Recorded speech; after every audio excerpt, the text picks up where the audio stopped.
Okay, there's my handsome husband. He's splitting wood because we're now obsessed with stockpiling wood. We've become Harvey. Do you remember Harvey Lee? Carolyn's husband, Harvey Duncan.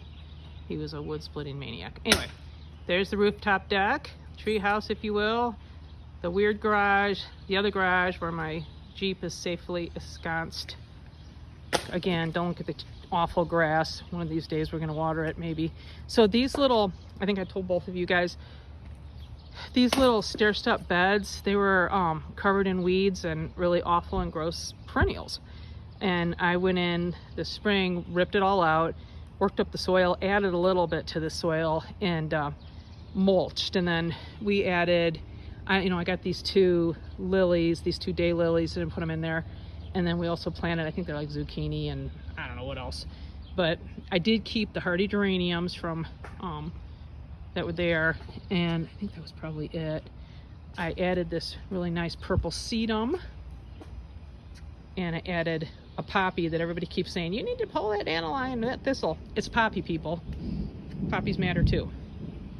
So there's my beautiful, beautiful lily Lee. It doesn't rival those double ones that your mom gave me, but it's still gorgeous. The one on the bottom is red, and then I have a yellow one up there. So I just plunked a few discount geraniums in here, and I've got a little decorative cabbage, a little decorative kale, and I've always wanted the hydrangea, however you pronounce it. I bought one in Lewistown that promptly died. Hopefully I can keep this one alive. And then more veggies. And then also I put some hollyhocks in here. They don't seem to get as destroyed here as they did in Illinois, as far as like the, I don't think we have Japanese beetles, but who knows. They got a couple bites out of them. And then I also have a clematis, unless you're Martha Stewart. It's a clematis, but anyway. Okay, so here's the front porch. Back. I put this wreath up, and it gets so hot between the outside door and the inside door. The wreath is basically melted. But anyway, there's my beautiful painting of all 4 seasons. I'll show you. Got in touch with my 3rd grade self and painted this. Isn't it lovely? Okay, enough of that silliness. This bed in the front too was awful, full of perennials that were just needed to be divided years ago. Again, don't look at the grass.